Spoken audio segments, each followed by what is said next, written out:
बिस्मिल्लाहिर्रहमानिर्रहीम, अस्सलाम वालेकुम, वेरी गुड मॉर्निंग। मैं हूं माया खान और आप देख रहे हैं सुबह सवेरे पाकिस्तान यूट्यूब पर बराह रास्त। कैसा रहा आप लोगों का weekend? I am very sure हमारी तरह ही सियासी सरगर्मियां देखते हुए गुजरा होगा कि क्या हो रहा है। आया इलेक्शंस होने वाले हैं, कहां कहां इलेक्शंस के मुतालबे हो रहे हैं, पीटीआई ने अपने जलसा किया, वो कैसा रहा। पूरी दुनिया की नजरें जो हैं इस वक्त पाकिस्तान और पाकिस्तान के सियासी माहौल की तरफ है। शुभनामे से आगाज करते हैं तो जनाब इंतहाई अहम खबर यह है कि मौलाना फजलुर रहमान ने मुल्क में फौरी इलेक्शंस का मुतालबा कर दिया है और उनका कहना है कि नई हुकूमत ज्यादा से ज्यादा 1 साल के लिए बनी है। कौम को वो अमानत वापस करना हमारी जिम्मेदारी है जिसके लिए हमने जद्दोजहद की है। साथ में आगे उन्होंने ये भी कहा कि इंतखाबी निजाम में अगर कोई खामियां हैं तो वो इस्लाहात कर ले। मजीद बोले मसलहत की हद होती है और इक़्तिदार को गैर जरूरी तौर पर तवील करना हमारा मौक़िफ़ नहीं। सुब्रामा में अगली खबर है जनाब के कई रोज के इंतजार के बाद, माफ कीजिएगा, कई रोज के इंतजार के बाद आखिरकार आज नई वफाकी काबीना का हल्फ का इम्कान है। पहले मरहले में 10 से 12 वज़रा हल्फ उठाएंगे। बिलावल भुट्टो जरदारी को वजीर खारजा, हन्ना रब्बानी वजीर मुमलिकत खारजा उमूर बनाए जाने की तवक्को है। शाज़िया मुस्तफ़ा नवाज को वजारत इंसानी हुकूक और ख्वाजा आसिफ को वजारत तिजारत मिलने का इम्कान है। अगर आगे हम इसी हवाले से बात करें तो मिफ्ता इस्माइल मुमकिन तौर पर मुशीर खजाना, मरियम औरंगजेब वजीर इत्तलात होंगी और राना सना को जनाब वजीर दाखिला और राना तनवीर को वजीर पार्लिमानी उमूर बनाए जाने का इम्कान है। सुबनामा में आगे बढ़ते हैं जनाब। Army chief general Qamar Javed Bajwa का कहना है कि फौज की ताकत अवाम है, फूट डालने की कोशिश को बर्दाश्त नहीं किया जाएगा। लाहौर में गैर नफरों और साबिक फौजियों से गुफ्तगू में गलत मालूमात और प्रोपेगेंडा से रियासती सालमियत को खतरा है। आगे उन्होंने ये भी कहा कि प्रोपेगेंडा खात्मे के लिए मुअस्सर मुकाबला हर वक्त और मुत्तहिदा रद्द-ए-अमल नागुज़ीर है। आगे सुबरामा में बढ़ते हैं तो वफाकी हुकूमत ने गवर्नर पंजाब उमर सरफराज चीमा को ओहदे से हटा दिया, समरी सदर मुमलिकत को भेज दी। उमर सरफराज चीमा ने कहा कि सदर पाकिस्तान के दस्तखत तक काम करता रहूंगा। वजीर आला का इंतखाब मुतनाज़ा है और किसी गैर आईनी इक़दाम की तौसीक नहीं कर सकता। सुबनामा में क्या अगली खबर आप जानना चाहेंगे? जनाब साबिक वजीर आजम इमरान खान अवाम में आ गए हैं। मुख्तलिफ शहरों और जलसे हो रहे हैं, आप लोग देख रहे हैं, पंडाल सज रहा है। नई हुकूमत पर तनकीद के निश्तर बरसाए जा रहे हैं। पीटीआई रहनुमा फवाद चौधरी ने भी इस हवाले से कुछ कहा कि पेशावर और कराची ने बता दिया कि मुल्क जो है वो नरम इनकलाब के लिए तैयार है। तो जनाब दूसरी जानिब अगर देखा जाए तो तहरीक इंसाफ और के हवाले से कि बरतानिया और अमेरिका में भी एहतजाजी मुजाहरे हुए। अमेरिका में व्हाइट हाउस के सामने एहतजाज और मौजूदा हुकूमत के खिलाफ नारे लगाए गए। लंदन में नवाज शरीफ की रिहाइशगाह के बाहर एहतजाज हुआ। बर्मिंघम में एहतजाज के दौरान पाकिस्तान में फौरी इलेक्शन का मुतालबा भी, वहां पर भी ये मामला हुआ। दूसरी जानिब देखा जाए तो लंदन में जमाइमा गोल्डस्मिथ के घर के बाहर भी कारकुनों ने एहतजाज किया। आगे बढ़ेंगे। सुबनामा की अगली जो खबर है, तर्जुमान दफ्तर खारजा का कहना है कि दहशतगर्द अफगान सरजमीन पाकिस्तान में कार्रवाइयों के लिए इस्तेमाल कर रहे हैं जिसकी हम मजम्मत करते हैं। अफगान हुकूमत सरहदी इलाके को महफूज बनाए। 14 अप्रैल को शुमाली वजीरिस्तान में दहशतगर्दों ने पाक फौज के 7 जवान शहीद किए। अगर बात करें तो बड़ी हलचल तो मौलाना फजलुर रहमान के फौरी इलेक्शन के मुतालबे ने भी कुछ कम नहीं मचाई है। उन्होंने कहा इस साथ में कि नई काबीना के 12 वज़रा के हल्फ उठाने का इम्कान है। और ऑब्वियसली आज की खबर भी है, अब पंजाब के नए वजीर आला कब हल्फ उठाएंगे, ये भी एक सवाल उठ रहा है। लोगों की नजर न्यूज चैनल्स की तरफ है। गवर्नर पंजाब तो के जनाब जा चुके हैं। वजीर आला का जो इंतखाब मुतनाज़ा है और वो गैर आईनी इक़दाम की तौसीक नहीं कर सकते, तो देखना होगा कि ये ऊंट अब किस करवट बैठेगा। आगे बढ़ेंगे जनाब। इसके अलावा इमरान खान साहब भी सड़कों पर आ गए हैं, हम देख रहे हैं, जलसे हो रहे हैं। अगला जो रुख है जलसे का वो है लाहौर की तरफ ऑब्वियसली, और 2 जलसे कामयाब जलसे रहे। और क्यों ना हम पीटीआई के जो रहनुमा है फयाज चौहान साहब, उनसे बात करते हैं। देखते हैं जनाब के क्या हो रहा है, कैसे जा रहे हैं जलसे, असेंबली में क्या मामलात हो रहे हैं, ये सब कुछ हो रहा है, वो क्या हो रहा है और क्या देखते हैं। फैसल साहब, बहुत शुक्रिया आपने हमें प्रोग्राम में ज्वाइन किया। खुशामदीद कहते हैं आपको। और जरा सवाल कर ले पंजाब असेंबली के हवाले से, जो हमने देखा कि जो कुछ हुआ उसकी तहकीकात कहां तक पहुंची हैं, क्या इतलात हैं, कौन कौन मुलव्विस हैं उस वाक़े और जो भी सारी सिचुएशंस अकर हुई, और जिम्मेदार के खिलाफ क्या एक्शन होगा। जी फयाज साहब। बिस्मिल्लाहिर्रहमानिर्रहीम। देखें, कल आपके सामने सेक्रेटरी असेंबली की रिपोर्ट आई और वो रिपोर्ट जो है वो इम्पोर्टेड हुकूमत के वायसराय पाकिस्तान शहबाज शरीफ साहब के जो गवर्नर जनरल हैं हमजा शहबाज साहब पंजाब में, उन्हें पसंद नहीं आई। उन्होंने जनाब सेक्रेटरी असेंबली को भी और बाकी 3 ओहदेदारों को जनाब मुअत्तल कर दिया। सेक्रेटरी असेंबली ने बड़ा क्लियर कट अपनी रिपोर्ट के अंदर लिखा कि सबसे पहली वायलेशन दोस्त मोहम्मद मुजारी साहब ने ये की कि वो अपने ज़ाती गार्ड और पुलिस को लेके अंदर दाखिल हुए, जिसकी वजह से इश्तिआल भी फैला। उन्होंने फिर वहाँ पर जो ख़वातीन मेंबरान थी या कुछ दोस्त इनके थे जो उन्हें समझाने के लिए आगे आए थे कि भाई तुम लोग मुतनाज़ा हो चुके हो, तुम इस मामलात में मत पड़ो, बैकआउट कर जाओ। उनको मारा पीटा और फिर वहाँ से लड़ाई झगड़ा, फिर दंगा फसाद, फिर आगे जो कुछ हुआ वो सारी दुनिया ने देखा। मैं ये समझता हूँ पहला तो ये वायलेशन। दूसरी वायलेशन 15 तारीख को नून लीग के साथ बैठ के दोस्त मजारी बैठे हुए थे, प्रॉपर तरीके से सेक्रेटरी असेंबली और पूरी इंतजामिया बैठी थी। तय हुआ था कि हर पार्टी के 10-10 अफराद होंगे। मैं ऑन ओथ आपको बता रहा हूं कि सैकड़ों लोग नून लीग के गुल्लू बट वहां पर मौजूद थे, जो गैलरी से भी जो है वो बदमाशी करते रहे और गैलरी से अंदर हॉल के अंदर भी जो है वो बदमाशी करते रहे। उसकी वीडियोस कोई नहीं लेके आ रहा, उसकी वीडियोस कोई नहीं चला रहा। तो एक तो दूसरी वायलेशन ये। तीसरी वायलेशन ये कि गैलरी जो है वो आइन साजी, कानून साजी के लिए असेंबली हॉल कंसिडर नहीं होती। असेंबली का वो प्रेमिसेस कंसिडर नहीं होता जो कानून साजी के लिए इस्तेमाल किया जाता है। गैलरी में से खड़े होके मेगाफोन के जरिए से जनाब पूरा इजलास कंडक्ट किया जा रहा है, ये सारी दुनिया ने देखा। ये तीसरी वायलेशन। फिर उसके बाद पुलिस को अंदर ला के जो गुंडागर्दी की गई, मेरी एक वीडियो क्लिप तो जनाब नून लीग वाले बड़ा उसको वायरल कर रहे हैं। उस वीडियो क्लिप से पहले के जो 4 या 5 मिनट थे वो दिखाने के काबिल है। वो इनको तौफीक नहीं हो रही कि जब हमारी आंखों के सामने 70-75 साल की बुजुर्ग मेंबर सूबाई असेंबली को पुलिस वालों ने धिक्का दे के नीचे गिराया और फिर बूटों से उनके ऊपर रोंते हुए आगे की तरफ गए और वो नींद बेहोश हुई। और फिर आगे जाके चौधरी जफर इकबाल हमारे जेलम के MP हैं, उनको मारा पीटा, उनके कपड़े फाड़ दिए। फिर उसके बाद मेरे सर पे डंडे मारे, मैंने बचाया, ये मेरा हाथ अभी तक जख्मी है। ये सारा देखने के बाद फिर जो उनको हमने बाहर भेजने के हवाले से जो प्रेशराइज किया, कोई गाली गलोच नहीं की, कोई गलीज अल्फाज इस्तेमाल नहीं किए, कोई नाजेबा कलमात इस्तेमाल नहीं किए। जो नून लीग के गुल्लू बट और इनके जो बाकी MPs थे, उन्होंने डॉक्टर यास्मीन राशिद, हमारी खवातीन मेंबरान असेंबली, खुद मेरे साथ जो नंगी गंदी गलीज गालियां वहां पे निकाली गई वो ये नहीं दिखाएंगे।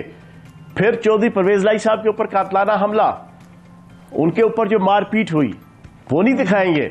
फिर खुद जो इन्होंने अंदर बदमाशी की वो ये नहीं दिखाएंगे।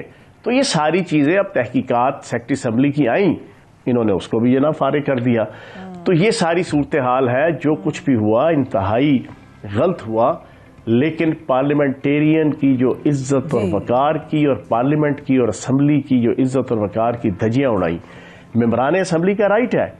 पिछले 3.5 साल भी और पिछले 70-75 साल से पाकिस्तान के अंदर भी और पूरी दुनिया के अंदर, जापान जैसे सिविलाइज्ड मुल्कों के अंदर भी पार्लियामेंट हाउस के अंदर पार्लियामेंटेरियन आपस में लड़ते हैं, एहतजाज करते हैं, हर किस्म की एक्टिविटी। और 3.5 साल ये क्या करते रहे हैं? इन्होंने क्या किया असेंबलियों के अंदर?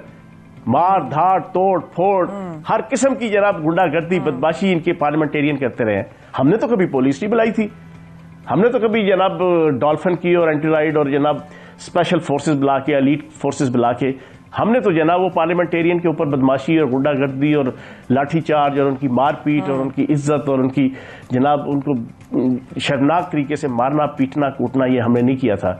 लेकिन ये भी आले शरीफ की और इस जनाब वायसराय पाकिस्तान ऑफ इम्पोर्टेड हुकूमत शहबाज शरीफ अच्छा। और उसके बेटे की किस्मत में जना ये चीज आई। चले वैसे आपने ये ना कि वाकई गलत हुआ, इसलिए भी गलत हुआ कि जाहिर है दुनिया देख रही होती है, हमें तो जाहिर है एज अवाम हम सवाल करते हैं और हमारे जहनों में चीजें आती हैं, जरूर सवाल करूंगी। लेकिन अब जरा इस हवाले से बात करते हैं कि पहले वफाक और फिर पंजाब में तब्दीली आ गई। अब ये है कि तहरीक इंसाफ दोनों महाज पे वापसी के लिए क्या प्लान कर रही है, क्या कर रही है? जनाब देखिए, कल का इलेक्शन आपके सामने है, किताब सादा रहेगी कब तक, कभी तो आगाज़ बाब होगा, जिन्होंने बस्ती उजाड़ डाली कभी तो उनका हिसाब होगा, शहर की खुशियां मनाने वालों शहर के तेवर बता रहे हैं, अभी तो इतनी घुटन बढ़ेगी कि सांस लेना अजाब होगा। कल हंगू के अंदर पहले 2018 में हम 800 वोटों से जीते थे, अब हम 5,500 वोटों से जीत रहे हैं। ये सारी इंडिकेशन है, आवाम का रुझान है। कराची का जलसा, इस्लामाबाद जनाब पेशावर का जलसा, और कराची में जलसा नहीं होता, कराची का जलसा हो रहा है पूरे पाकिस्तान के हर शहर और कस्बे के अंदर। कस्बे की तारीख और शहर की तारीख के बड़े बड़े साथ जलसे हो रहे हैं जनाब। ये सारी सूरत हाल बता रहे हैं, इंशाल्लाह आएंगे, गज वज के आएंगे। और ये जो चंद दिनों की अमरीकी डॉलर्स और अमरीकी डीलर्स, ये जरा ब्रेकिंग चला दीजिएगा या ना, ये आपको मैं दे रहा हूं। अमरीकी डॉलर्स और अमरीकी डीलर्स, उनके जरिए से आए हुआ ये बदनामे जमाना, शबखून मारने वाला जमहूरियत पे, ये आल पाकिस्तान लूटमार एसोसिएशन का टोला और ये दोनों बाप बेटा जिन्होंने अब बदमाशी की इंतहा शुरू की हुई है। मुझे कल और आज और परसों के दिन से मुख्तलिफ किस्म की कॉलें और मैसेजेस इनके गुल्लू बट। मैं आपके प्रोग्राम की वसातत से मैं एक मैसेज दूंगा कि मेरा अल्लाह पे ईमान है, जिंदगी और मौत अल्लाह के हाथ में है। मैं मैसेज दूंगा आले शरीफ को और नून लीग के गुल्लू बट्टों को जिस तरीके से तुमने पिछले 3 दिनों से जना गुंडागर्दी और बदमाशी स्पेशली स्टार्ट की हुई है, ये बात तरीक़ेकार ठीक नहीं है। ये 2-4 दिनों का आपका इक़्तिदार है। ये मैंने अपने हलके के अंदर आज तक 3.5 सालों में अपने मुखालिफ कैंडिडेट, अपने मुखालिफ नून लीग की पार्टी के किसी ओहदेदार, किसी इनके एक्टिव वर्कर, किसी के ऊपर कोई किसी किस्म का इंतकामी सियासत हमने नहीं की। लेकिन इन्होंने जो पूरे पाकिस्तान के अंदर देख रहे हैं, और मैं खुद 3 दिन से जो चीज़ें इनकी असम्बली के अंदर भी और बाहर भी हम भुगत रहे हैं, और हमारे बहुत से कारकुनान और ओहदेदार, तो ये मैं उन्हें मैसेज दूंगा कि इस तरह ना करो, ये कोई तरीक़ेकार नहीं है। अच्छा, साथ साथ नून लीग के भी हवाले से बात करें कि नून लीग पंजाब असम्बली का स्पीकर भी तब्दील करना चाहती है, जरा उस तरफ भी जरा जवाब दीजिएगा कि क्या स्पीकर की तब्दीली मुमकिन होगी? आप लोगों के नंबर्स पूरे होंगे स्पीकर के दफा में? ये बताइए सर। यार, आपके सामने है सारी सूरत हाल जनाब। आप साम्राज्य की और अगयार की गोद में बैठ के डॉलर्स के लश्कारे हैं, ठीक है जी, मनु डॉलर वखा मेरा मूठ बने, ये वाला माहौल बना हुआ है।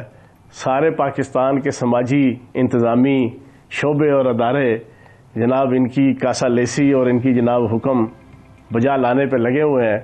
तो फिर जनाब ये जो चाहे सो करें, बदमाशी करें, गुंडागर्दी करें, लाकानूनियत करें, जो भी करें, मौज मलंगा दी, शेर जंगल का बादशाह इस वक्त अंडे दे या बच्चे।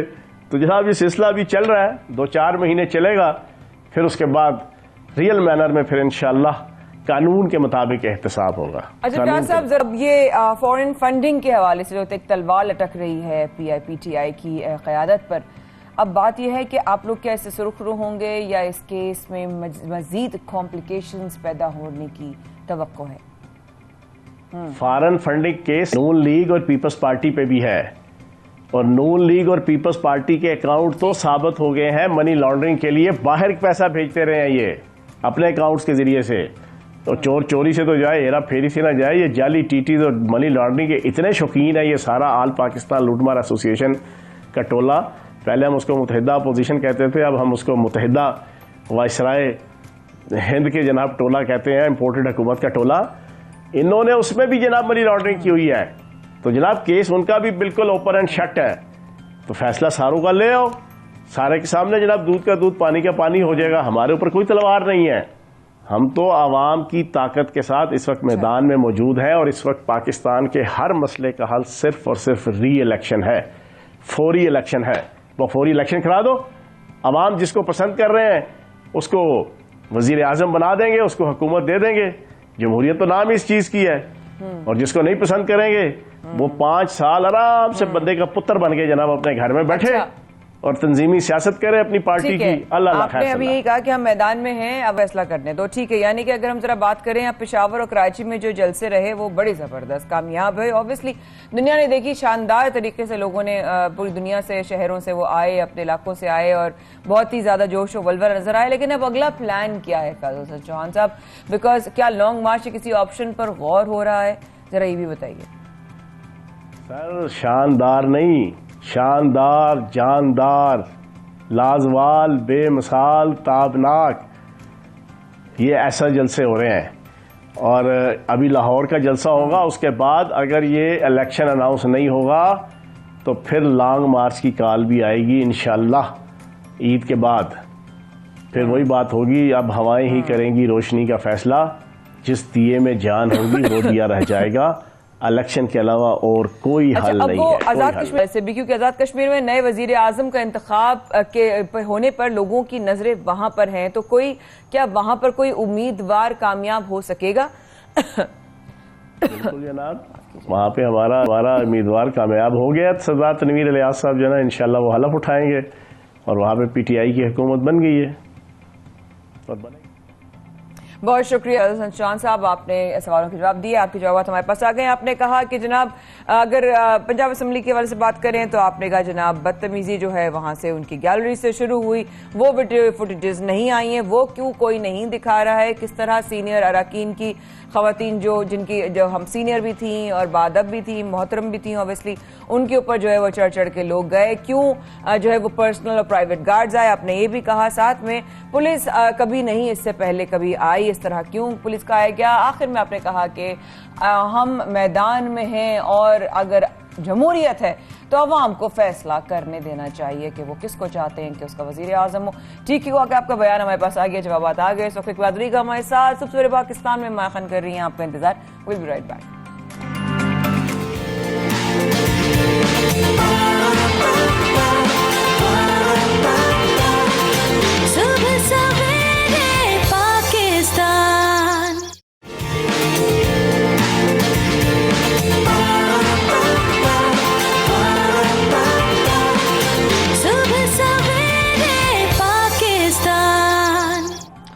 Welcome back. आप देख रहे हैं सुबह सवेरे पाकिस्तान, माया खान और शाहजेब अहमद के साथ। ब्रेक से पहले जैसा कि माया खान जिक्र कर रही थी, सियासी मामलात बहुत सारे चल रहे हैं, खासतौर पर पंजाब की सियासत में बहुत कुछ चल रहा है माया।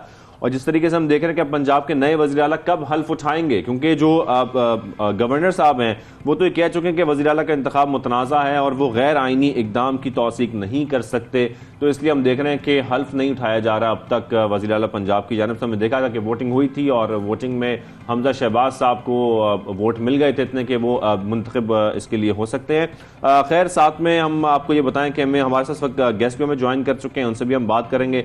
हमें इस वक्त जैन भट्टी साहब ने, डॉक्टर जैन भट्टी साहब ने ज्वाइन किया है, सूबाई तर्जुमान काफ लीग हैं, उनसे हम बात करेंगे। जैन भट्टी साहब को खुशामदीद कहेंगे सुबह सवेरे पाकिस्तान में। जैन भट्टी साहब, सबसे पहले तो ये बताइएगा परवेज लाई साहब की तबीयत कैसी है, अब बेहतर है कुछ? इस हवाले से जरा अपडेट कीजिएगा।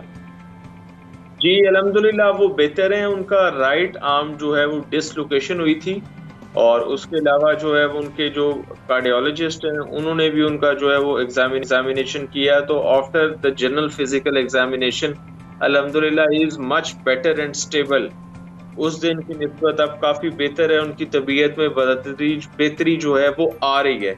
तो मजीद थोड़ा सा टाइम लगेगा, वो जो राइट आर्म के ऊपर डिसलोकेशन है उसको जो है वो थोड़ा सा मैनेज करने में थोड़ा सा इट विल टेक 2 days। अच्छा, तो भट्टी साहब मुकदमा दर्ज हुआ है? क्योंकि ये कहा जा रहा था कि पुलिस ने दोबारा से मेडिकल करना है, तो मुकदमात अब तक दर्ज हो चुके हैं जो हमला हुआ वज़ीर आला परवेज लाई साहब पर? लेकिन जी उस दिन चौधरी परवेज लाई साहब के साथ जो है हम जब गए थाना किला गुज्जर सिंह में और खवातीन MPs भी साथ थी, तो हमने जो एप्लीकेशन दी है उसके ऊपर अभी तक पुलिस ने मुकदमा दर्ज नहीं किया। और जो डिप्टी स्पीकर साहब की तरफ से एप्लीकेशन दी गई थी, उसी के ऊपर जो है वो मुकदमा उन्होंने रातों रात जो है वो दर्ज कर लिया था।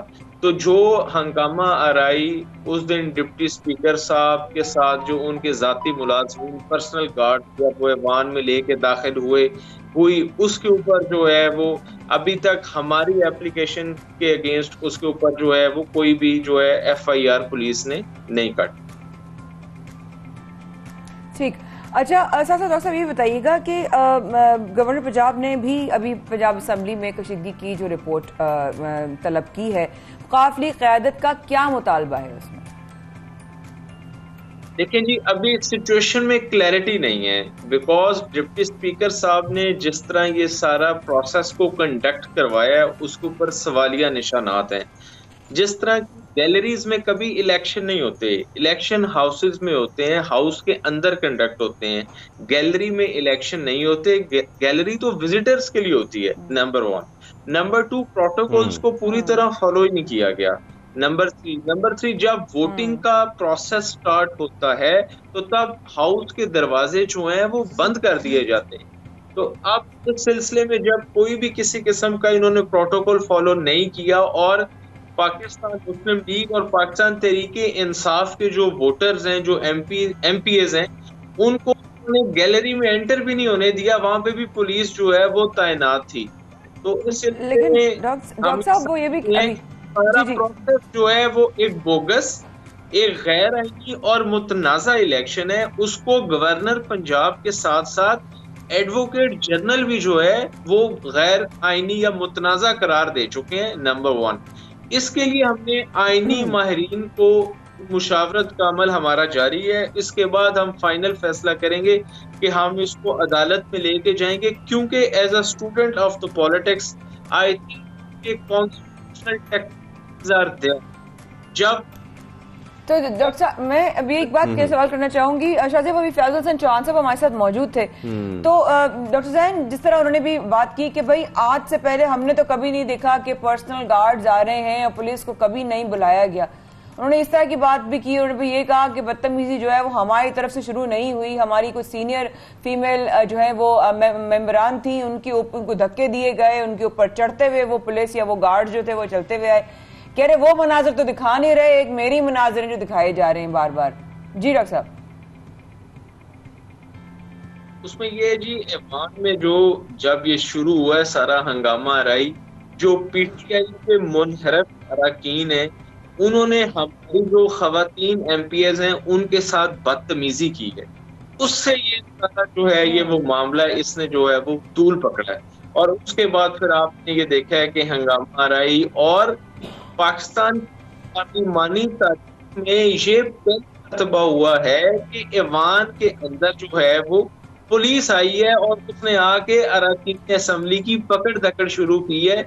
मैं ये समझता हूँ कि एक स्याह दिन है और एक अच्छी रवायत नहीं है, क्योंकि हाउस के होते हैं वो अरकान जो है उसमें बैठ के करते हैं, कहीं पे कोई बात। बड़ी साहब, इसका जिम्मेदार कौन है? क्योंकि आप लोगों की जानिब से जो नाम लिया जा रहा था वो कुछ नाम भी सामने आ रहे थे, आप क्या समझते हैं इसका जिम्मेदार कौन है? किसने ये इन गार्ड्स को कहा हमला करने का, या किसके हुक्म पर ये सब कुछ किया गया? देखिए जी, ये डिप्टी स्पीकर साहब ने जब स्टार्ट ही से जो है वो सारे मामला को जो है वो उलझा दिया, और उसके अंदर जब वो अपने पर्सनल गार्ड लेके आए, इखलाकन डिप्टी स्पीकर साहब अब गैर जानिबदार नहीं थे, तो उन्हें इखलाकन चाहिए था कि वो इस सारे प्रोसेस को कंडक्ट करवाने से माजरत कर लेते। क्योंकि जिस तरह आप देखें कि फेडरल में नेशनल असेंबली में असद कैसर साहब ने इस प्रोसेस को, अदम एतमाद के प्रोसेस को कंडक्ट करवाने से माजरत की, तो उन्होंने ये सारा प्रोसेस पैनल चेयरमैन या चेयरमैन ऑफ द पैनल की तरफ मूव कर दिया कि जी आप जो है वो इलेक्शन को कंडक्ट करवाएं। तो इस तरह जब डिप्टी स्पीकर साहब के ऊपर एलिगेशन आ गए थे तो उन्हें चाहिए था कि खुद ये प्रोसेस करवाने से दस्तबरदार हो जाते और चेयरमैन पैनल की तरफ उसको मूव कर देते, फॉरवर्ड कर देते कि मैं चूंकि नहीं हूँ, दोनों पार्टी का मेरे पे अब एतमाद नहीं रहा, तो चेयरमैन पैनल इस प्रोसेस को कंडक्ट करवा सके, जो कि आईनी प्रोसेस है। बिल्कुल सही। अच्छा, बिल्कुल ठीक है। यानी अगर हम आगे की बात करें तो गवर्नर प्रजान में भी पंजाब असम्बली में ऑब्वियसली कशीदगी की रिपोर्ट की। उसके हम अगर बात करें तो हमजा शहबाज वजीर आला बन गए हैं। स्पीकर पंजाब असम्बली की तब्दीलियां भी जो है वो कोशिशें हो रही हैं। अब ये जो कोशिशें हो रही हैं पंजाब असम्बली के हवाले से, इस पर काफ लीग ने क्या इम्प्लीमेंटेशन, क्या प्लान है, क्या कुछ आप लोगों ने हिकमत अमली बनाई है? देखिए जी, अभी तो मियां हमजा शहबाज शरीफ साहब ने हलफ नहीं उठाया। उनका हलफ का जो मैटर है वो भी किसी आईनी बुराई का शिकार लग रहा है, नंबर 1। नंबर 2, चौधरी परवेज इलाही साहब ने as a speaker of the Punjab assembly 28 अप्रैल को जो है वो इजलास सूबाई असम्बली का तलब कर लिया है। तो बाकी जो फर्दर उसका एजेंडा है इजलास का, वो भी एक दिन पहले इंशाल्लाह हमें मिल जाएगा। तो उसके अकॉर्डिंगली हम देखेंगे। अभी तो जो ये सीएम इलेक्शन हुआ है, अभी तो इसके ऊपर जो है वो सवालिया निशानात हैं, क्योंकि क्वेरीज हैं, कुछ क्वेश्चंस हैं, सारी सिचुएशन में क्लैरिटी नहीं है। तो फर्स्ट ऑफ ऑल तो हमें इस सारे चीजों को देखना है, ये जो एम्बिग्विटीज हैं, तो फिर उसके बाद अच्छा भट्ट साहब, ये बताइएगा कि ऑपोजिशन इत्तेहाद की तरफ से भी परवेज इलाही साहब को वज़ीर आला बनने की पेशकश की गई थी, लेकिन क्या वजह थी कि ऑपोजिशन इत्तेहाद की जो ऑफर थी उसको ठुकरा दिया गया और पीटीआई के ऑफर को अवेल किया गया? हालांकि ये मालूम भी था कि नंबर गेम जिस तरीके से देखे जा रहे थे, अब तो हमजा शहबाज साहब जिस तरीके से मुंतखब हो गए हैं, तो परवेज इलाही साहब भी मुंतखब हो जाते अगर ऑफर उनकी अवेल की जाती।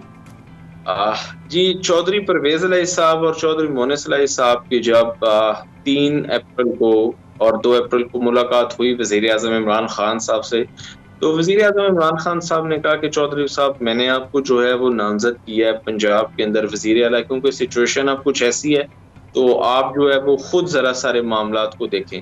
तो फर्स्ट ऑफ ऑल हम 3 साल से 3.5 साल से पीटीआई के साथ एज एन एलाई चल रहे थे, तो उस सिलसिले में हमें कोई भी ऐसा जिस तरह प्रॉब्लम नहीं थी। तो रही बात दूसरी तरफ से सीएमशिप की ऑफर की, तो ऑफर पूरी आती रहती हैं और जो कमिटमेंट्स हैं उनको फुलफिल करना जो है ना, असल बात ये है। इससे पहले भी चौधरी साहब को ऑफर्स आती रही, 90s में भी आई और पहले भी, लेकिन जो कमिटमेंट्स हैं वो ऑनर नहीं हो सकी। तो इस डेफिसिट था। दैट्स चौधरी परवेज इलाही साहब सेट के हम जो है वो एज एन एलाई हम खड़े हैं वजीर आज़म इमरान खान साहब के साथ। तो अब हम साथ ही जो है वो इस पंजाब के अंदर भी सारे मामलात देखेंगे। ठीक है, पंजाब के अंदर सारे मामलात भी देखेंगे। बहुत शुक्रिया ज़ैन भट्ट साहब, आपने हमें वक्त दिया। सबसे पहले पाकिस्तान में, और मेरे ख्याल में अब इन्होंने फैसला कर लिया काफ लीग ने, खासतौर परवेज इलाही साहब ने, कि अब साथ दिया जाएगा तो इमरान खान का साथ दिया जाएगा। बिल्कुल ऐसा ही है, लेकिन ऑब्वियसली वो उनकी एक गोल है, एक रोड मैप है, किस तरह लेकर चलना है सियासत को, अपने लिए भी क्या देखना है, आगे क्या देखना है। लेकिन मेरे जहन में एक सवाल जरूर आया ओवर द वीकेंड जो हमने देखा, जलसा एक कामयाब हुआ, एक शानदार जलसा जो कराची का हुआ, एक्सपेक्टेशंस तो थी, लेकिन लोगों के पास जाने के रास्ते नहीं थे, और ये कहते कि चारों तरफ से उस जलसे के लिए लोगों को कुछ घंटों इंतजार करना पड़ा कि वो जलसे के मजमे में जाए, पहुंच सके। लेकिन दूसरी तरफ हम ये देख रहे हैं कि जो हम तमाशा हमारा बन रहा है, पूरी दुनिया में हमारी इस तरह के मामला नजर आ रहे हैं, ये भी कोई खास अच्छी तो सिचुएशन है नहीं। लेकिन साथ में मेरे ख्याल है अभी हम इसी मामले पे हमने जो है टाइम लिया है। आप इशारा कर रही हैं जो पंजाब असेंबली में जो कुछ हुआ है, और उससे बड़ा एक बुरा जेस्चर जाता है, बड़ा नेगेटिव जेस्चर जाता है, तो इस बारे में बात भी हमें करनी है। नून लीग रहनुमा अली गौहर बलोच साहब हमें ज्वाइन कर चुके हैं। अली गौहर बलोच साहब, बहुत शुक्रिया, आपने हमें वक्त दिया। सबसे पहले पाकिस्तान में खुशामदीद कहेंगे। सर, सबसे पहले हम जैसे कि जिक्र भी कर रही हैं माया भी, कि जो कुछ पंजाब असेंबली में हुआ है उसका जिम्मेदार कौन है, क्योंकि जिस तरीके से जो कुछ हमने देखा है पंजाब असेंबली में, वो सब कुछ नहीं होना चाहिए था। बिस्मिल्लाहिर्रहमानिर्रहीम। देखें, पंजाब असम्बली में जो कुछ हुआ वो पूरे पाकिस्तान की 22 करोड़ आवाम ने देखा।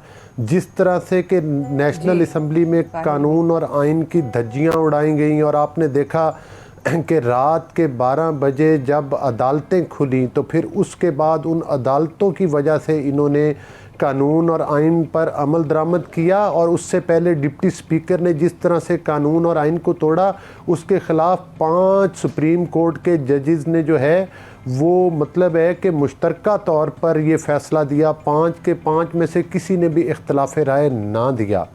और इस बात पर तमाम जजेस मुत्तफिक थे कि इमरान अहमद न्याजी के जो हवारी हैं उन्होंने पाकिस्तान के कानून और आइन की धज्जियाँ उड़ाई हैं। और जब फिर अदालत आलिया का जो फ़ैसला आ गया तो फिर उसके बाद भी आपने देखा कि वो उस फैसले में ये था कि इन्होंने सुबह 10:30 पर सेशन करना था, ये उस चीज़ के पाबंद थे, लेकिन रात के 12 बजे तक तकरीबन 15-16 घंटे का लगातार सेशन, और उस वक्त भी ये उस पर अमल दरामद नहीं कराना चाहते थे, दोबारा आइन को तोड़ना चाहते थे। फिर उस वक्त भी जब स्पीकर नेशनल असम्बली सीट पर आए तो उन्होंने ये नहीं कहा कि मैं कानून और आइन पर जो है वो यकीन रखता हूँ या आइन की बालादस्ती चाहता हूँ। उन्होंने कहा कि मैं इमरान अहमद न्याजी का दोस्त हूँ, मेरी 30 साल पुरानी दोस्ती है। वो आइन और कानून की बालादस्ती की बजाय इमरान अहमद न्याजी की दोस्ती पर ज़्यादा तरजीह दे रहे थे।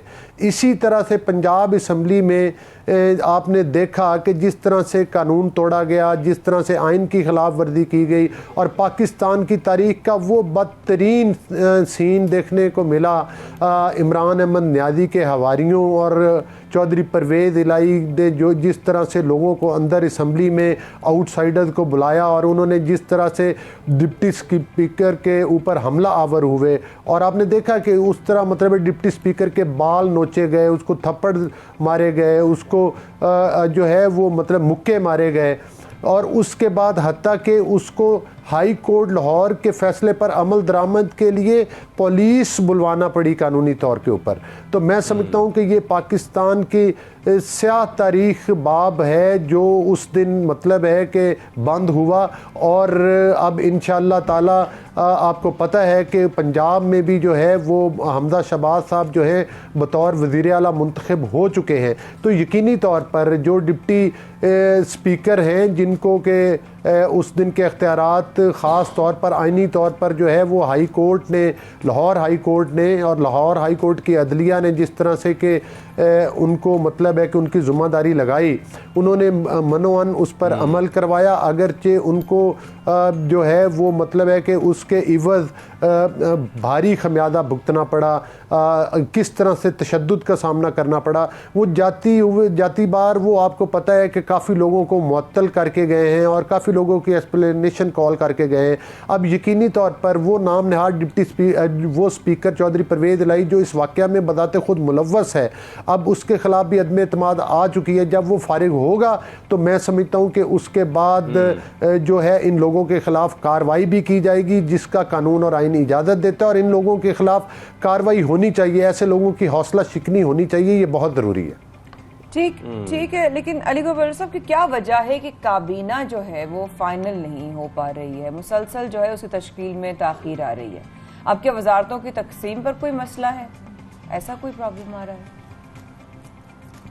नहीं, बिल्कुल कतई तौर पर जो है वो कोई वजारतों की तकसीम पर जो है वो मतलब है कि कोई इख्तलाफ राय नहीं है, क्योंकि आपके इल्म में है कि ये एक पहले मुतहदा अपोजिशन थी, अब ये एक इत्तेहादी हुकूमत है और इसमें तमाम पॉलिटिकल पार्टीज़ की तकरीबन नुमाइंदगी है। और इस मामले में आपको पता है कि वज़ीर आज़म शहबाज शरीफ साहब जो हैं वो हमारे कायद मियाँ मोहम्मद नवाज़ शरीफ साहब की क़यादत और उनकी मशावरत के साथ साथ वो ये चाहते हैं कि तमाम लोगों को प्रॉपर नुमाइंदगी मिले, और उसमें राय आमा हमवार ज़रूर की जा रही है।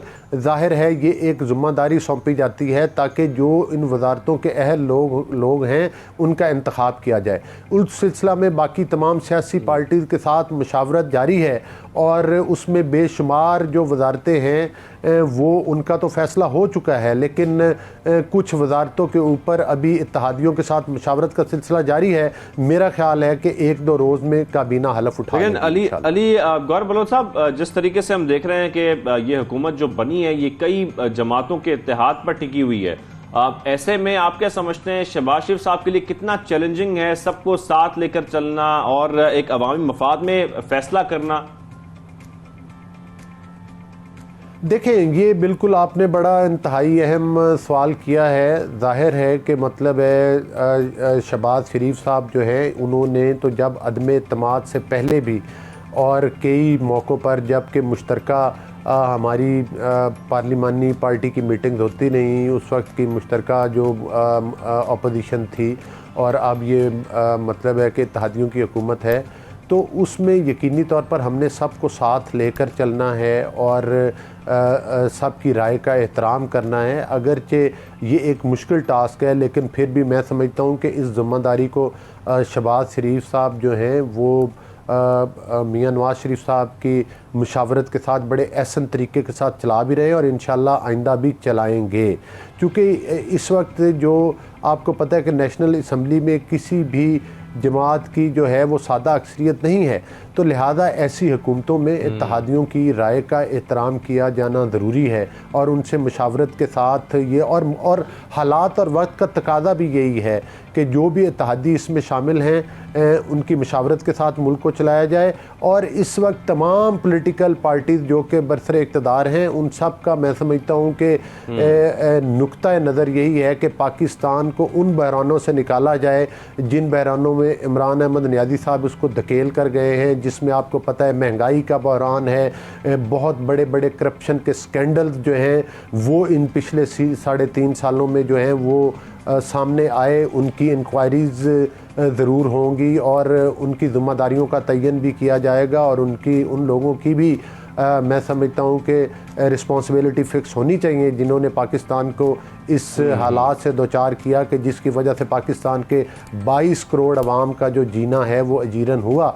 लेकिन इंशाअल्लाह ताला जो भी बाकी इस पार्लिमान का वक्त है उसको शहबाज शरीफ साहब आपने देखा कि शबाना रोज़ मेहनत कर रहे हैं और वो सुबह 7 बजे भी मीटिंग्स ले रहे होते हैं, मुख्तलिफ़ जगह का विज़िट कर रहे होते हैं। और आज मैं उनकी मीडिया पर बात सुन रहा था जिसमें वो कह रहे थे कि जिस तरफ भी मैं जाता हूँ तो वहाँ पर मसाइल के अंबार नज़र आते हैं जो पिछली हुकूमत की वजह से और जो घनौने जुर्म ये करके गए और इन्होंने पाकिस्तान की तामीर व तरक्की पर तवज्जो की बजाय सिर्फ अपोजिशन को विक्टिमाइज़ किया और इनका फोकस सिर्फ अपोजिशन की विक्टिमाइजेशन थी या करप्शन के नए नए रिकॉर्ड कायम करना थे। लेकिन अब ये हुकूमत मेहनत कर रही है, जाहिर है इसको कुछ वक्त लगेगा मामलात को सुलझाते हुए, लेकिन इंशाअल्लाह ताला पाकिस्तान जो है वो बेहतरी की तरफ जाएगा।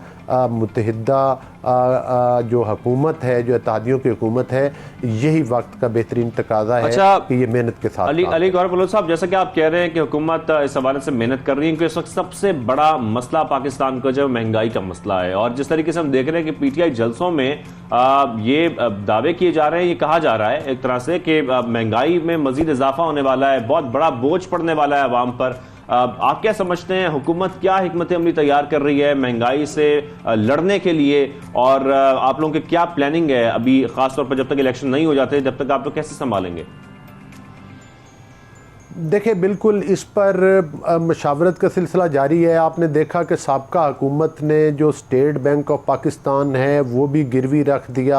आपने देखा कि ये तो कहते थे कि IMF के पास जो है वो मतलब है कि कर्जे नहीं लेंगे, लेकिन चाहे हम खुदकशी कर लेंगे, ये भी इमरान अहमद नियाज़ी साहब फरमाया करते थे। वो कहते थे कि हम इतने लाख नौकरियां ले आएंगे, इतने अरबों की इन्वेस्टमेंट लेकर आएंगे। वो सारे ख्याली पुलाव थे और आवाम को उन्होंने मैं ये समझता हूँ कि उन्होंने आवाम को सिर्फ बेवकूफ़ बनाने की नाकाम कोशिश करते रहे।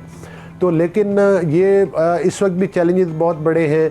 आपको याद होगा कि जब 2013 से लेकर 2018 तक की मियाँ नवाज शरीफ साहब की हुकूमत थी, मुस्लिम लीग नून की गवर्नमेंट थी, उस वक्त भी बड़े बड़े चैलेंजेस थे। 24-24 घंटे की लोड शेडिंग हुआ करती थी, इंफ्रास्ट्रक्चर बहुत ख़राब था मुल्क का, और आपको पता है कि उन्हीं का वक्त था। और ख़ास तौर पर जो उस वक्त दहशत गर्दी की लपेट में पूरा मुल्क था और कराची में आपने देखा कि किस तरह से टारगेट किलिंग उस वक्त अरूज पर थी। तो उन तमाम इश्यूज़ को मियाँ नवाज शरीफ साहब की हुकूमत ने भी एड्रेस किया था और उन तमाम चैलेंजेस जो हैं वो उनको ना सिर्फ कबूल किया बल्कि आपको पता है कि उसके नताइज भी सामने आए। उस वक्त आपको याद है लोड शेडिंग का ख़ात्मा किया, बिजली पैदा करने के कारखाने मुल्क में लगे, दहशत गर्दी का ख़ात्मा हुआ, कराची की रौनकें और रोशनियाँ बहाल हुई, तो अब भी इंशाअल्लाह ताला चैलेंजेस बहुत बड़े हैं, लेकिन मैं समझता हूँ कि ये मियां शहबाज शरीफ साहब की ज़ेर क़यादत जो काबीना बनेगी, जो हुकूमत बन चुकी है, वो इंशाअल्लाह ताला मेहनत करेगी और उस मेहनत के समरात आपको नज़र आएंगे।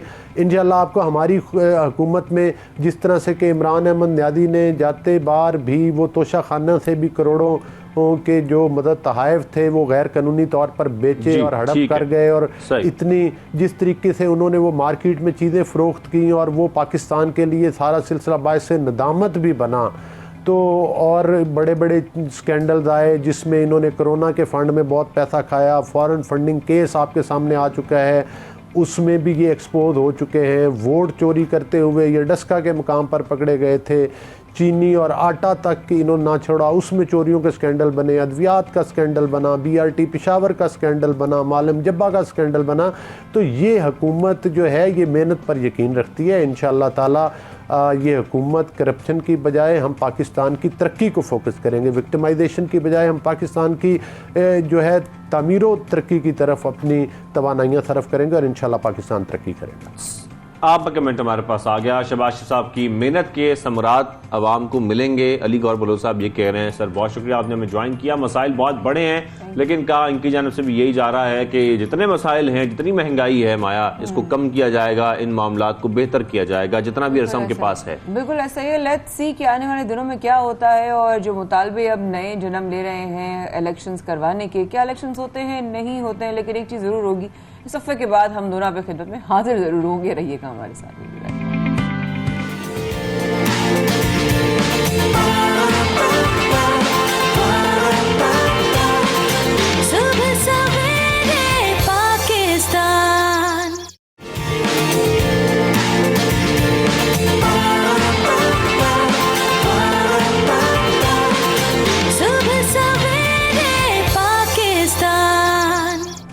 Welcome back. आप देख रहे हैं सवेरे पाकिस्तान, माया खान और शाहजेब अहमद के साथ। हुकूमत को दरपेश मुआशी चैलेंजेस हैं, लेकिन माया खान आज बड़ी खुश नजर आ रही हैं, और जो सारे मसाइल हैं वो सिर्फ हुकूमत के ऊपर हैं, ये सब चैलेंजेस हुकूमत के ऊपर हैं, इनको कैसे डील करना है। रीजन है वो कहते हैं मुश्किलें इतनी हुई कि आसान हो गई, अब हर चीज लगने लगा है या अल्लाह, हम तो जैसे कि ना एक सिचुएशन में ऐसे फंस गए, ना निकल सक रहे ना कुछ बदल सक रहे। जितना कुछ हो रहा है सब मुल्क में हम कह रहे हैं, बस इस पे हंसा ही जा सकता है, कुछ समझ नहीं आ रहा। तो अगर बात करें तो जब पाकिस्तानी हुकूमत से IMF हुकाम ने मुज़ाकरात बहाल करने का फैसला किया है। साथ में आपको ये बताएं कि जो मुज़ाकरात हैं वो भी बहुत जल्द शुरू होंगे। IMF के हवाले से अगर आपको बताएं तो IMF पाकिस्तान को $1 अरब की किस्त देने का फैसला करेगा। तो इसी मामले पर बात करनी है, और इससे रेलिवेंट इंसान कोई नहीं हो सकता। हमारे साथ साबिक वजीर खजाना सलमान शाह साहब मौजूद हैं। सलमान शाह साहब आपको खुशामदीद कहेंगे सबसे पहले पाकिस्तान में। शाह साहब ये बताएगा, नई हुकूमत के लिए IMF की किस्त बहाल होना मुआशी इस्तेहकाम लाने के लिए ये कितना जरूरी है, सबसे पहले तो ये बताइएगा।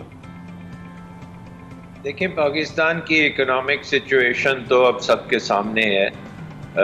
इसमें 2-3 बड़ी इम्पोर्टेंट चीज़ें हैं। नंबर 1 जो है कि पाकिस्तान का बैरून मुल्क कर्ज़ों का एक पहाड़ है। आप अगर ये देखें कि $130 अरब बैरून मुल्क के कर्ज़े हैं, और इनकी जो सूद है उसको भी पे करने के लिए हमें और मज़ीद बैरून मुल्क कर्जे लेने पड़ते हैं। वो $3 से $4 अरब सालाना हमें एक्स्ट्रा लेने पड़ते हैं उसका सूद देने के लिए, और $10 से $15 बिलियन हर साल वो उसकी रीफाइनेंसिंग चाहिए, यानी कि वो ड्यू हो जाता है उसमें से, और वो वापस करना होता है, और फिर उसकी जगह पे नया कर्जा लेना होता है। यहाँ जो जिसने कर्जा दिया हुआ है उससे बातचीत करके उसको रोल ओवर करना होता है।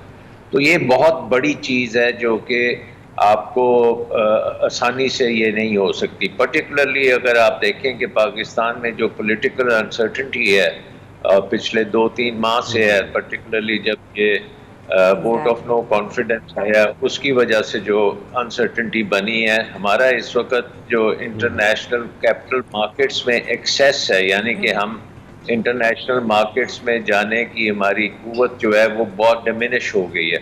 और एक चीज़ होती है उसे क्रेडिट डिफ़ॉल्ट जो स्वैप्स हैं उनके लिए रेट जो है इस वक्त बहुत ऊंचा चले गया है, और वो अगर रेट पे हम ये सारा कुछ करेंगे, ये इकॉनमी कभी रिकवर नहीं कर सकती। सो ये नंबर 1 चैलेंज है। नंबर 2 चैलेंज जो है हमारा बिजली का चैलेंज। बिजली हमारी जो है वो बहुत ज़्यादा जी, एक्सपेंसिव है जब हम, और वो इम्पोर्ट्स के ऊपर डिपेंडेंट हो चुकी है, क्योंकि उसमें हम तेल या गैस या कोला, ये तीनों चीज़ें जो हैं ज़्यादातर इम्पोर्ट होती हैं, और पता है कि इंटरनेशनल इस वक्त उनकी बहुत ज़्यादा कीमत है, और उसके साथ साथ हमारे जो बिजली के कारखाने हैं वो भी बड़े महंगे हैं, और उनकी वजह से हमारे जो कॉस्ट ऑफ प्रोडक्शन है वो बहुत ज़्यादा है, और वो अवाम उसको पे नहीं कर सकते। इसलिए हमारा सर्कुलर डेट जो है वो भी बहुत तेजी से बढ़ता जा रहा है। ये दो जो मसले हैं। लेकिन साथ साथ 2 चैलेंजेस हैं, लेकिन साथ साथ एक चैलेंजेस ये भी है ना कि IMF दिन जी आप बताइए। तीसरा मसला हमारा ये है कि हमारी इकोनॉमी जो है वो एक्सपोर्ट्स में इतनी स्ट्रांग नहीं है। हमारी कंपेटिटिवनेस और हमारी प्रोडक्टिविटी जो है, और एक्सपोर्ट मार्केट्स में हमारी जो पहुंच है वो इतनी मजबूत नहीं है। सो ये 3 चीज़ें जो हैं, इसमें शॉर्ट टर्म में तो हमने अपने कर्ज़ों की जो रोल ओवर है और जो रीफाइनेंसिंग है वो करानी है, वो IMF के बगैर नहीं हो सकती।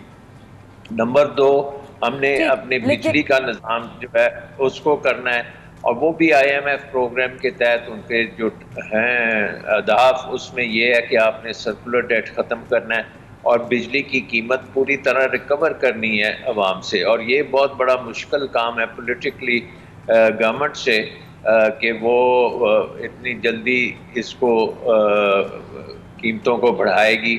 तीसरी चीज़ जो है वो आपकी प्रोडक्टिविटी, कंपेटिटिवनेस है, और साथ तेल की कीमतें भी हैं, उसको भी आपको देना पड़ेगा, अवाम के ऊपर डालना पड़ेगा। तो ये पॉलिटिकल गवर्नमेंट के लिए बड़ा मुश्किल है। ये सकता है कि सलमान साहब ये बताइएगा साथ साथ कि प्लीज जरा इस बार में रोशनी का, क्योंकि IMF कोई डिफरेंट तरह की शराइत भी पेश कर सकता है, क्योंकि ऑब्वियसली बहुत ही मुश्किल और डिफिकल्ट, जरा आपने अभी जिक्र किया, बहुत ही डिफिकल्ट टाइम्स में जो है वो नई हम इस वक्त खड़े हुए हैं, नई हुकूमत बनी है, किस तरीके से ऑब्वियसली उसको कितना चैलेंजिंग हो सकता है, कैसे फेस करेंगे, जरा उधर भी शराइत आ सकती है, बहुत सख्त शराइत आ सकती हैं। देखें, एक तो ये है कि मैंने आपको बताया कि जो आपको डॉलर्स की ज़रूरत है वो बहुत बड़ी है। सो एक चीज़ तो ये है कि वो आपको, अगर पहले 6 अरब डॉलर की ज़रूरत थी तो हो सकता है अब आपको 10-12 अरब डॉलर की ज़रूरत हो। तो ये चीज़ें जो हैं ये IMF के साथ आप डिस्कस तो ज़रूर करेंगे, बट हमें ये नहीं बोलना चाहिए कि हम तकरीबन ये 22वां प्रोग्राम है IMF के साथ, और हर प्रोग्राम में हम इसको पूरी तरह से मुकम्मल नहीं करते। अब अगर आप ये देखें कि इस जो प्रीवियस IMF का प्रोग्राम था वो by and large on the track था, लेकिन बिकॉज हमारी पॉलिटिकल सिचुएशन इतनी ख़राब थी और इतनी क्रिटिसिज्म थी हुकूमत के ऊपर महंगाई की, हालांकि महंगाई आपको पता है इंटरनेशनल भी है, महंगाई आपको डिवैल्यूएशन की वजह से भी है, और कोई हुकूमत उसको ठीक कर नहीं सकती इमीडिएटली, क्योंकि ये एक स्ट्रक्चरल इशू हो गया महंगाई का जो है, डिवैल्यूएशन और इम्पोर्टेड है, और डोमेस्टिक जो आपकी पॉलिसीज़ हैं उससे इसका इतना ज़्यादा तल्लक नहीं है। लेकिन पॉलिटिकली सारा मलबा क्योंकि गवर्नमेंट पे आता है, तो गवर्नमेंट वो जो टफ डिसीजन होती हैं वो नहीं लेती, उसकी वजह से ये डीरेल होता है। सो IMF प्रोग्राम में आप जब जाएंगे, सबसे पहली बात तो वो ये पूछेंगे कि जी ये पहले प्रोग्राम को आपने डीरेल क्यों किया, कैसे ये था कि सही। आपका कमेंट हमारे पास आ गया, बहुत चैलेंजिंग भी है, बहुत मुश्किल भी है, और जिस तरीके से आप कह भी रहे हैं कि बिजली और पेट्रोल की कीमतें जो है उसमें भी इजाफा हो सकता है, लेकिन यहाँ पर वक्त भी बढ़ता जा रहा है। तो थोड़ी सी ब्रेक ले लेते हैं और ब्रेक के बाद वापस आते हैं। उस पर बहुत सारे मौजूआत हैं जो शामिल करने प्रोग्राम में।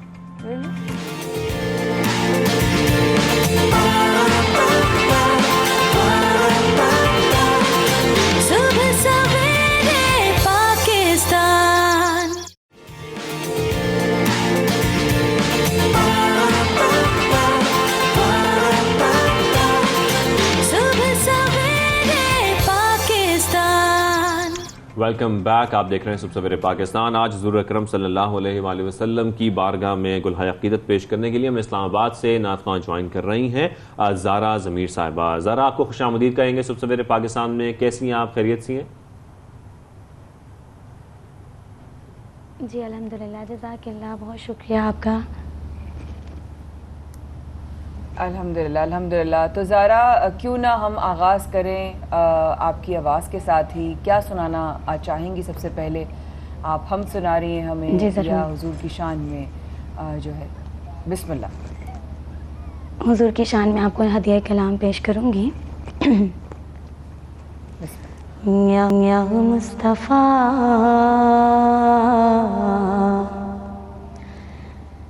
अता हो अब इज़्न हाज़री का, कर लूं नज़ारा के फिर आपकी गली का। या मुस्तफ़ा अता हो एक बार फिर दिखा दो रमज़ान में मदीना।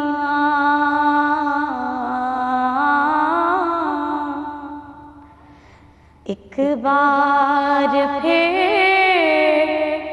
दिखा दो रमज़ान में मदीना।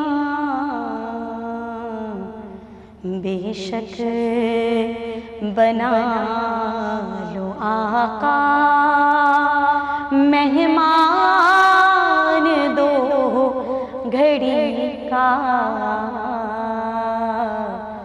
बेशक बना लो आका मेहमान दो घड़ी का। या मुस्तफ़ा अता हो रोता हुआ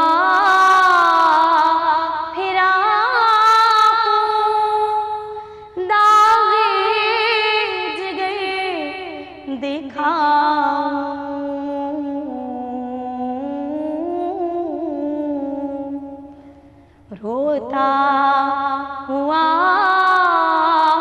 फिरा दावेज गए दिखाऊं।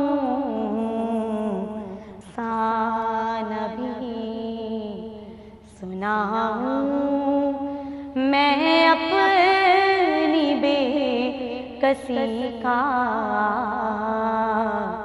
अफसाना भी सुनाऊं मैं अपनी बेकसी का। या मुस्तफ़ा अता हो